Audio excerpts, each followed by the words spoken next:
Mais um episódio do podcast Carreta Agro pelo Brasil e hoje nós vamos bater um papo com o Bruno Lobo. Ele é cofundador da Planetary X, é uma fintech focada em ativos ambientais.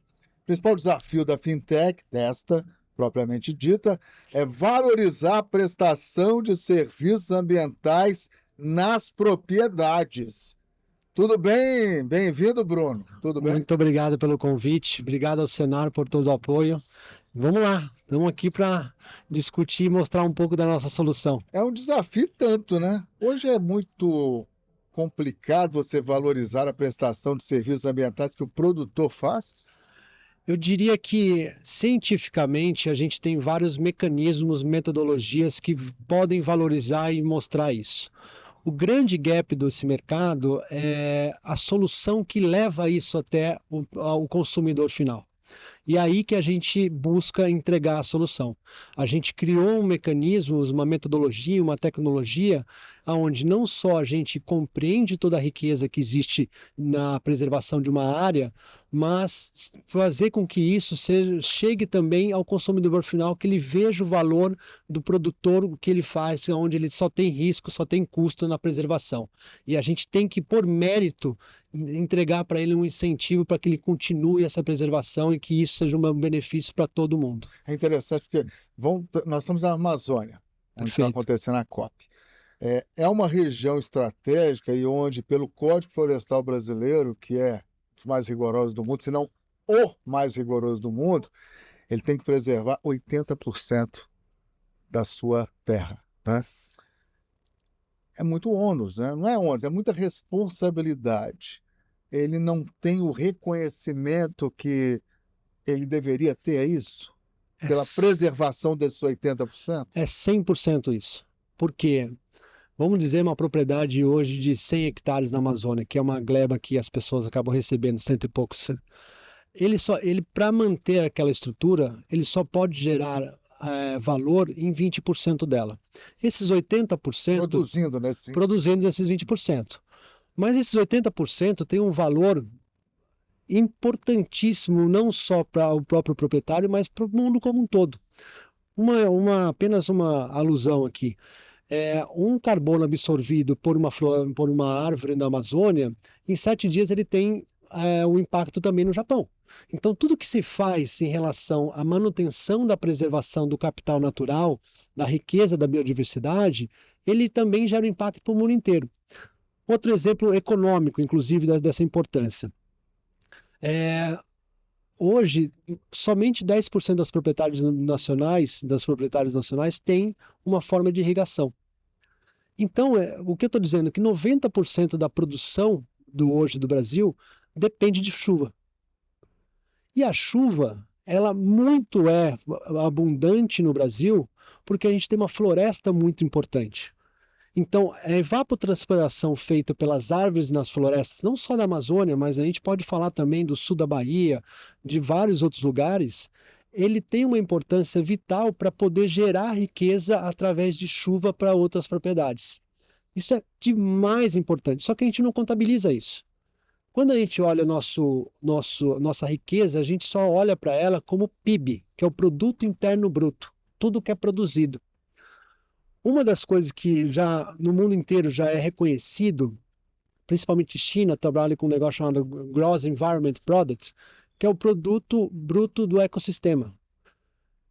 A Costa Rica tem isso, tem iniciativas no mundo inteiro, leis falam sobre isso. E aqui a gente não tem. Aqui a gente tem lei, só que não coloca isso em forma de produto para que as pessoas possam absorver isso. Esse é um problema.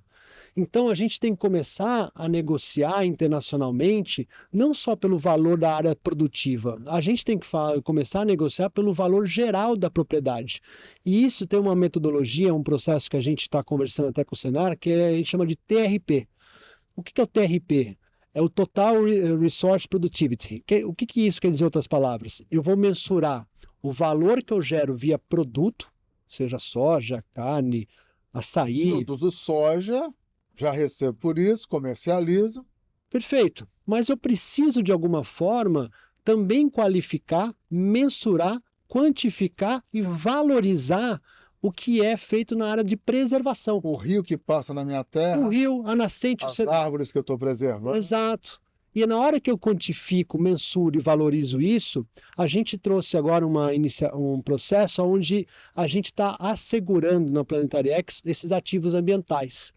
Por que o seguro é importante? Porque o seguro é um validador para o mercado financeiro internacional. Então, quando você pensa no mercado financeiro, que é destravar recursos para que essas pessoas recebam por isso, o mercado internacional financeiro ele tem 3 pilares: a parte de empréstimos, a parte de equity, e ele tem uma parte importantíssima, que é o validador de tudo isso, que é a parte de seguro. Então, o que a gente entendeu? Se a gente trouxer um seguro e colocar em cima desse ativo, mostrando que o que a gente está fazendo ele é coerente, ele é científico, ele é assertivo, a gente consegue talvez destravar o capital necessário para remunerar quem realiza essas preservações. Seria uma espécie de ressarcimento ou prêmio pela parte da minha terra que eu estou preservando? Tudo bem, por força de lei, mas eu tenho que ter uma consciência também. Então, eu produzo em 20% da minha propriedade aqui na Amazônia, por exemplo, recebo por isso, mercado, oferta e procura. Os 80% que por força de lei eu tenho que preservar, eu deveria ter, até por justiça, um ressarcimento por isso? São os ativos ambientais que eu teria direito? Eu acho que é exatamente isso. Inclusive, uma das leis mais antigas que existe é uma lei onde eu sou fiel depositário. Se eu sou fiel depositário de uma área, eu tenho risco e tenho custo. Isso desde o Império Romano, ele tem um negócio que eu deveria receber uma bonificação pelo que eu tenho risco e tenho custo. Só que isso nunca foi levado adiante. Então eu acredito que o que a gente está nesse momento é tentando negociar de forma coerente, justa com quem preserva esses lugares. Se eu pegar uma propriedade, por exemplo, na França, essa propriedade, quanto ela tem de área preservada? Normalmente 0. Ela tem 0 responsabilidade jurídica sobre isso. Então, na hora que eu vou negociar, o que eu estou vendendo? Eu estou vendendo uma soja, um grão ou qualquer coisa num valor na commodity no mundo inteiro. Sim. Só que quando a minha propriedade no Brasil, ela está entregando mais do que isso. Ela está entregando regulação climática, ela está entregando água, ela está entregando polinização, biodiversidade. Eu tenho que ter uma forma de computar isso junto com o meu produto. Então, na hora que a gente for vender o produto de quem preserva, seja no Brasil, seja na África, seja em qualquer lugar do mundo, eu tenho que fazer uma composição de preço também levando em consideração o serviço que eu presto para a humanidade na preservação da minha área. Tem uma lâmina que o senhor apresentou na sua palestra que me chamou a atenção. O Brasil já entrega mais. Falta medir com clareza e se empoderar desta narrativa com a propriedade quem faz bem feito. Exportamos alimentos, mas junto com isso entregamos biodiversidade, carbono, água e equilíbrio climático. Está na hora de transformar tudo isso em um valor real e então negociar com legitimidade e protagonismo. Os europeus já implicam tanto com o nosso produto.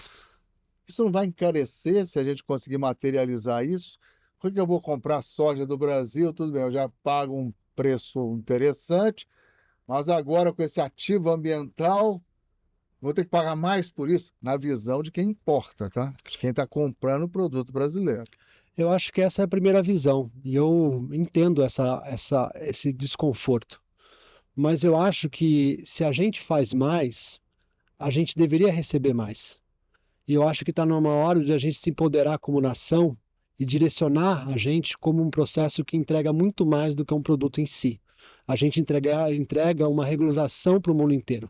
E eu acho injusto, se a gente olhar a Organização Mundial do Comércio, ele começa com uma frase de fair trade. Aonde está o fair trade se quem na Europa ou qualquer lugar do mundo que não tem um sistema tão restritivo como o nosso, em relação a questões ambientais, negocia com o valor apenas do produto. Não tem a responsabilidade de preservar nada, não tem o risco por isso, e por consequência não tem acesso a crédito por isso, por conseguinte não consegue realização fundiária por isso. Então, está na hora de a gente precificar a gente pelo que a gente faz de melhor qualidade. Então, eu acho que é difícil, é complexo, mas da mesma forma que tem gente que prefere comprar, que tem acesso a com uma consultoria que custa o dobro de outra, porque ela gera um valor a maior, eu acho que também tem um mercado que, na hora que a gente demonstra de forma transparente, de forma assertiva, eliminando o risco desse processo, pode ser que a gente tenha acesso também a um capital e as pessoas estejam dispostas a pagar mais por isso. É uma mudança até cultural, né? 100%. Está falando muito em protagonismo do Brasil em várias áreas, e esse conceito também não deixa de ser protagonista, né? Ousado, criativo, inovador, né? Eu acredito que a gente tem que ter coragem. Eu brinco, né, que a geopolítica manda em tudo. Né? Quando a gente olha para os Estados Unidos, o que os Estados Unidos fez agora? Você quer ter acesso ao meu mercado interno, que é o maior do mundo? Vou taxar você no mundo inteiro. E todo mundo aceitou. Quando você olha para a OPEP, os árabes vão lá e falam, olha, eu reduzo, aumento aqui o custo, a produção minha, e isso impacta no mundo inteiro. E por que o Brasil sempre recebe ordem e está de acordo com isso? Eu acho que está na hora de a gente ter coragem de levar essa bandeira adiante, que o Brasil já faz mais e a gente hoje está entregando uma solução que demonstra isso. Vai ser difícil? Sim. Mas a gente está fazendo uma coisa legítima, uma coisa justa. E é isso que a gente vai atrás. Entregar um negócio para quem valoriza. Porque se eu não entregar um incentivo para a preservação, o processo vai continuar de degradação.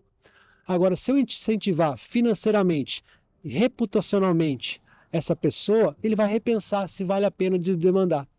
Eu até brinco, falando uma coisa assim, que o mundo ele é muito punitivo, as legislações. Se você não pagar imposto, você vai preso. Se você matar alguém, tudo é punitivo. Mas mesmo assim, tudo continuou já acontecendo. Guerras, problemas no mundo inteiro. Se eu, em vez de trabalhar de uma forma punitiva, começar a trabalhar de uma forma de bonificação, será que talvez a adesão não vai ser maior? Porque todo mundo hoje quer trabalhar, por exemplo, em bancos para ganhar grandes bônus, né? Então o que a gente quer é valorizar o que é feito e bonificar.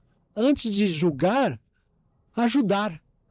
E é aí que a gente mora no jogo. São dois verbos que merecem ser conjugados com mais eficácia e eficiência, né? Bonificar, reconhecer, incentivar. É isso.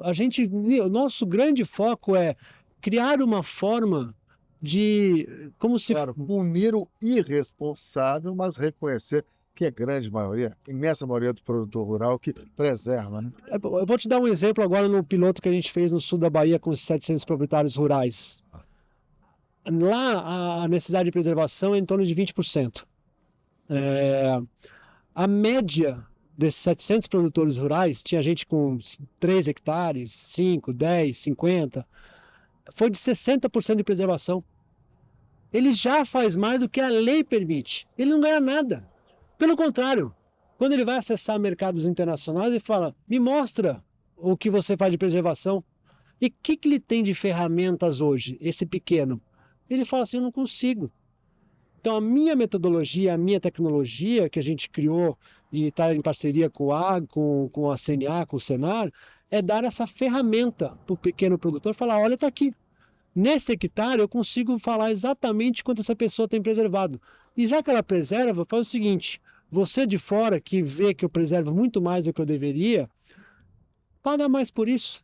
Não me sobretaxa por isso. O ano que vem, não sei se vai ser postergado, entra a lei de desmatamento europeia. Qual é a ferramenta do pequeno produtor? Qual é a solução que ele vai ter para comprovar que ele faz de forma correta? A gente tem que ajudar eles. Queira ou não, esse pequeno produtor é a grande maioria do Brasil. Não quer dizer que eu não dê valor aos grandes, tá? Que a gente não deva fazer também o mesmo para os parques, para as florestas públicas. Mas eu acho que é um processo construtivo. A gente tem que ir de forma, pouco a pouco, mostrando que se a gente quer uma bioeconomia mundial, que o mundo pede isso, a gente tem que começar ajudando aos poucos e mostrando que a gente faz e entrega de uma forma assertiva. E ali a gente começa a mudar o jogo e fazer o que esse valor ele esteja na mão de cada pessoa. Bruno Lobo, privilégio estar aqui, parabéns pelo trabalho. Muito obrigado. Tomara que dê certo. Obrigado pela gentileza.